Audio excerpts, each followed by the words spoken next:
Welcome po sa another episode ng Midnight Sabaw. And tonight, episode 2 na ng La Luna Sangre. Midnight Sabaw.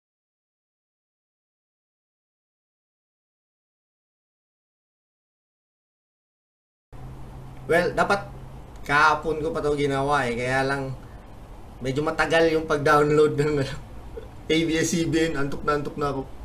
Gagawin ko pa ba ito? Hindi. Well, anyway, sulit naman. Sulit. I really, continue nyo lang ABS-CBN. Masasabi ko na so far, you have created a good teleserye na, actually, fantaserye na full ang lore. And makikita natin kahit dito sa episode 2 na lalagay sila ng mga maliliit na tidbits. Unang-una, this episode is about the prophecy.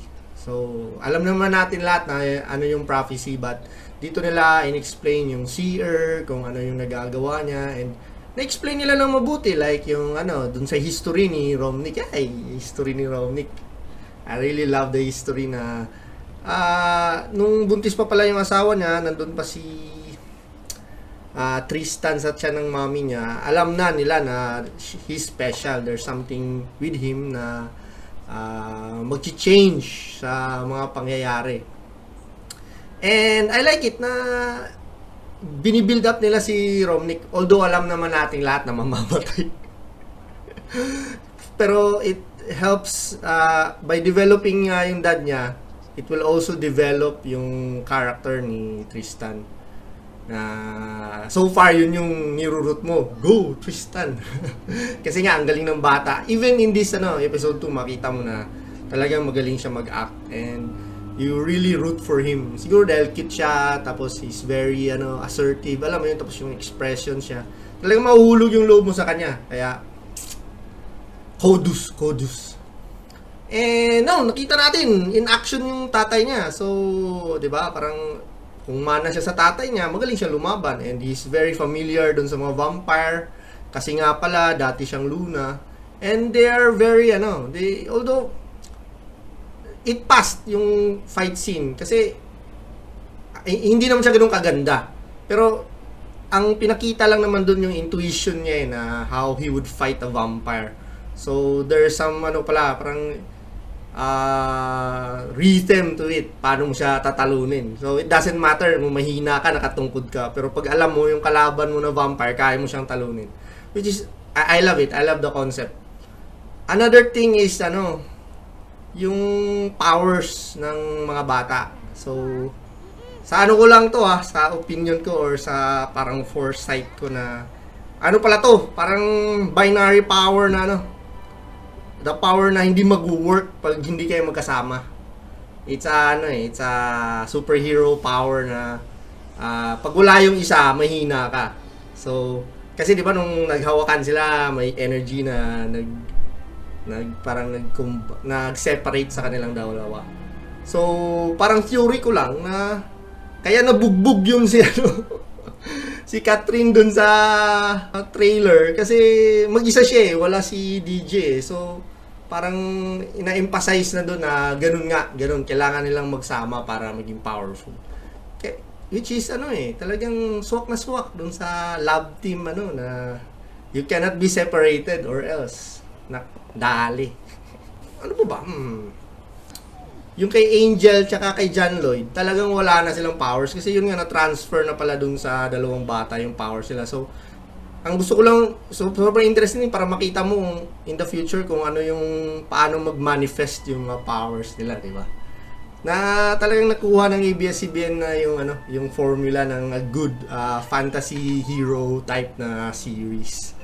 And yung mga simpleng lore na siguro pag yung iba hindi mo mapapansin na yung mga lobo pala ay hindi hinihimatay. Di ba? So, yung mga tidbits lang, I really love those tidbits na absorb mo ng lore. Kasi yun yung nagde-develop as the story progressed na makikita mo na, yung mga lobo hindi yan hinihimatay. Di ba? Parang gano'n. And what else? So yun nga, it all boils down to the prophecy, like sila nga yung makatalo kay the Vampire King na si Richard Gutierrez. But medyo ayoko nun na sinabi na nila na yun yung makakatalo sa kanya kasi wala na, ano pang story, talo na. But anyway, ba, matitwist pa nila yan. Matitwist pa nila yan. And ano pa ba? I think, si Joros. Si Joros yung comedy, comic relief nila. And, yeah, I laughed. Kaya, it's a good mix ng pagkagawa as siningit nila si Joros as yung nakakatawa. And yung conversation nila dun sa, sa seer na, pag vampira addict, pag lobo, hepa, tapos yung seer may katarata. It's tawag nito, mababaw na kaligayahan, but I really like those yung mga ganun, mga maliliit lang na hirit na matatawa ka or mababaw lang talaga kaligayahan. And yung yung comic relief na, siyempre yung mga lobo kasi laging nakahubad yun kaya nakakatawa yung mais pa na hinahawakan yun, nilalagay. Well, so all in all, it's just, kasi pag episode 2 kasi, mafe-feel mo yun na hindi niya mamamatch yung episode 1 kasi binuhos talaga sa episode 1 yung Itong episode 2, mostly naman ganun sa mga series na episode 2 siya lang yung continuation. They don't really make a big impact sa kabuuan ng buong storya, pero at least dito pinakita nila yung significance ng prophecy doon sa dalawang bata na sila yung parang makikita nga natin na yung dalawang bata kailangan nila yung isa't isa para maging successful sila at matutupad nila yung prophecy na matatalo nila yung Vampire King. But then yun nga, yung maging interesting nito, although yun nga ayaw ko talaga ng mga prophecy kasi parang spoiler yun but I think may twist yun, gaya nung Immortal, iba naman yung nangyari sa prophecy.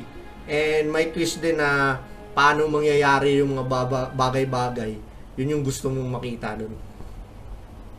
So, ABS-CBN, just continue. Inaabangan namin yung mga susunod na episodes. And sana mapabilis yung mga uploads para mabilis din akong maka-upload. At dyan po, nagwawakas ang aking Midnight Sabaw, Lalo na Sangre, Episode 2. Signing off. If you like this video and you want to see more, Please share, like, and subscribe. yep,